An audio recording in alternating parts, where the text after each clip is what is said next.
The memory exchange. In a world shaped by technological marvels, where memories could be transferred as easily as a handshake, William found himself entranced by the allure of living other people's lives.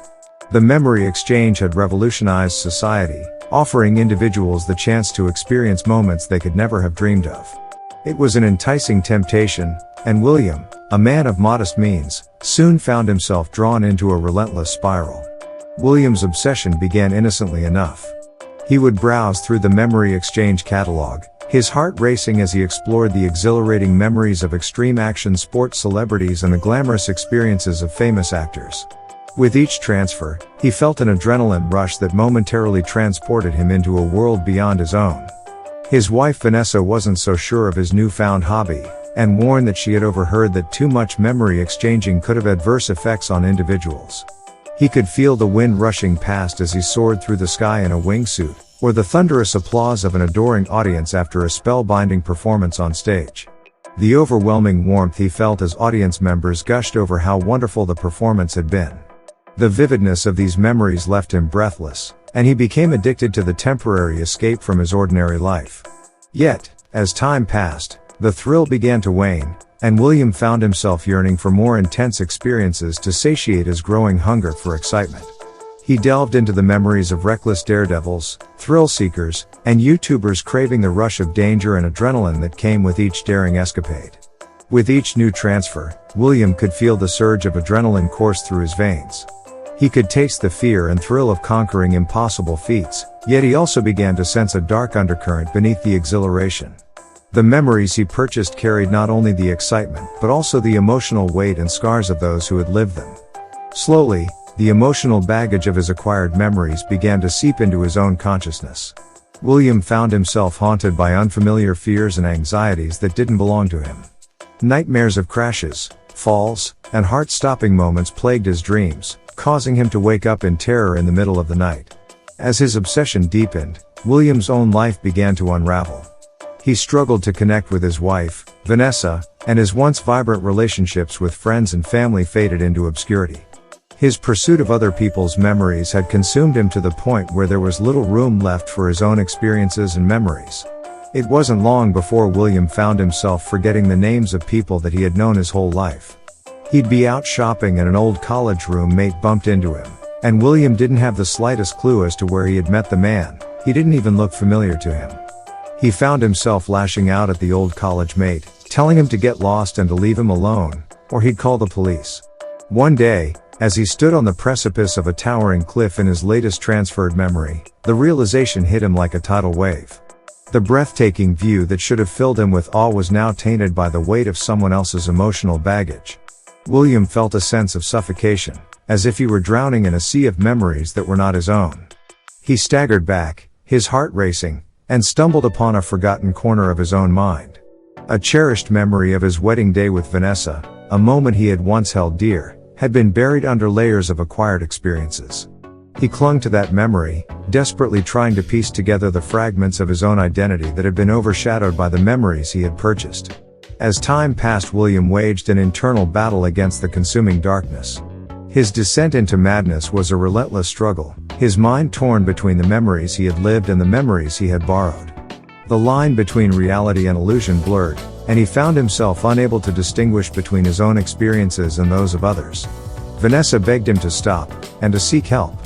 That if he continued down this path, she didn't know if their marriage could bear the weight of him waking up one day and not remembering who she was. She even went to the trouble of scheduling him an appointment with a doctor that could maybe help him with his addiction. Knowing he had a fear of doctors and doctor's appointments, she scheduled time off of work to drive him to his appointment. As the two of them sat in the waiting room, William couldn't help fidgeting, his leg bouncing 100 miles a minute as he was overwhelmed once again with other people's bad memories of visits at doctors' offices. His name was called and he was taken to an examination room, where he met with a man named Dr. Adler. Upon completing his examination of William, the doctor told him that the damage to his brain was there, but not completely irreversible, since the memories weren't organically his. Eventually they would disappear from his mind, and with the help of his wife and other family friends it would be possible for him to possibly regain some of his own memories that he had forgotten.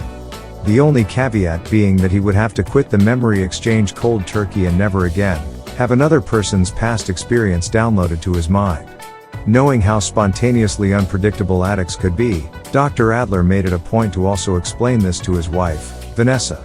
As they left the doctor's office, William expressed to Vanessa that he could drive them home, and that him driving would help him keep his mind clear of the hardships that he was about to have to face. As they strolled through the parking lot, Vanessa reluctantly handed him the keys to the car.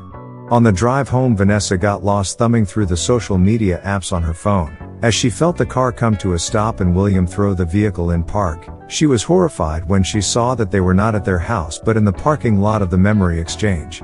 "Will," she exclaimed, "what the fuck are we doing here?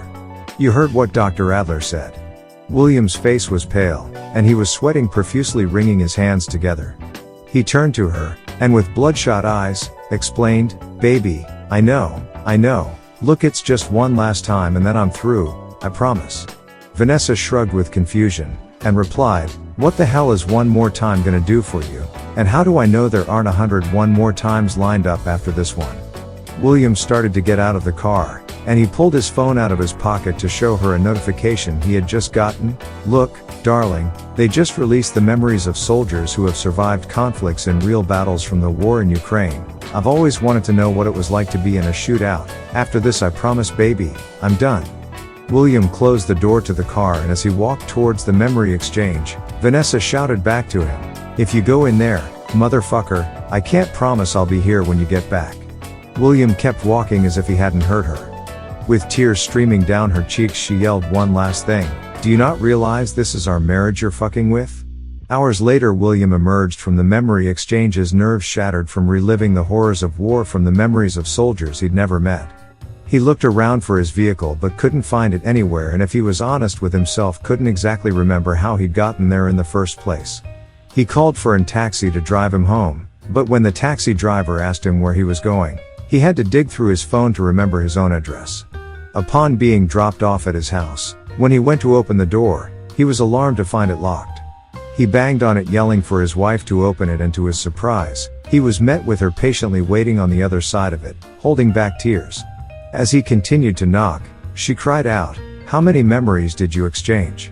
William stood on the other side of the door, not knowing exactly how to answer the question. Vanessa continued, "William, you're sick, and I know this. I waited for 30 minutes for you to come out of that damn place and you never came out. I've been home now for 4 hours. So tell me, how many exchanges?"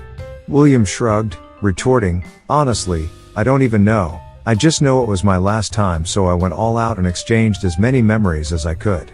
A moment of silence passed between the two. Knowing roughly how much each memory exchange costed, Vanessa pulled her phone out and went through their joint bank account, shocked to see he had just spent over $1,000 at the Memory Exchange. She threw her phone on the ground out of anger, and yelled, "No. You need to go crash at friend's house if you can even remember where any of them live, or go get yourself a hotel room. Until you can prove to me that you've stopped with this terrible addiction, you're not welcome back in this house." Overrun with rage, William scrambled his brain to remember his wife's name. It was always at the tip of his tongue, but he just couldn't get it to come out. Instead, he lashed out, pounding on the door. "Let me in, you stupid bitch. This is my goddamn house too." Losing himself to the PTSD he was dealing with, he kicked the door in, Vanessa screaming in fear as she was knocked to the ground. William barged in and stood over her, pointing and shouting, "I'm a decorated war hero, you ungrateful cunt. This is how you repay me for my service to this country." Vanessa couldn't believe what she was hearing, and she yelled back, "What the hell, are you even hearing yourself? You've never actually served in any branch of the military, you're just a forklift driver down at the waste management plant." Blinded by rage, William kicked Vanessa, dropped down to his knees, and straddled her, clasping his hands around her throat, yelling about how he'd survived the horrors of war. Vanessa tried to scream that she couldn't breathe, and by the time William was done ranting and raving, he realized that his wife's body had gone limp. He checked for a pulse but couldn't find one, and much to his dismay, he realized in his fit of rage he had accidentally murdered his wife. Knowing that it was over for him, and also knowing he would never be able to survive jail, he packed his wife's lifeless body into the passenger seat of the car. He tried to lock the doors to his house as best he could, but couldn't because he had broken the door frame when he kicked it in. He got into the driver's seat of the car and started it up, crying and sobbing like a baby, the whole time shouting, "Why'd you make me do it? Why'd you make me do it?" I just wanted the memory of knowing what it felt like for another man to kill. Now here I am having done the deed myself. I can't fucking live with myself like this, and I can't have people knowing that I'm the one that killed you." William drove the car towards the local quarry where he continued to drive the car off of a cliff. The car crashed into the water, knocking William unconscious. Days later, the vehicle was recovered with the 2 lifeless bodies found in it. Unfortunately though for William, autopsy reports would verify that Vanessa had suffered blunt force trauma, and died of strangulation, and William died of drowning. The authorities were never really able to piece what all had happened in the couple's last hours of living, because according to family, friends, and social media accounts, the two were a perfect happily married couple. And no one could tell what had driven William to kill himself and his wife.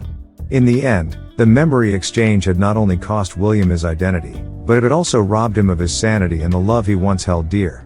His once promising life had crumbled beneath the weight of his own actions, leaving him a shattered and broken man.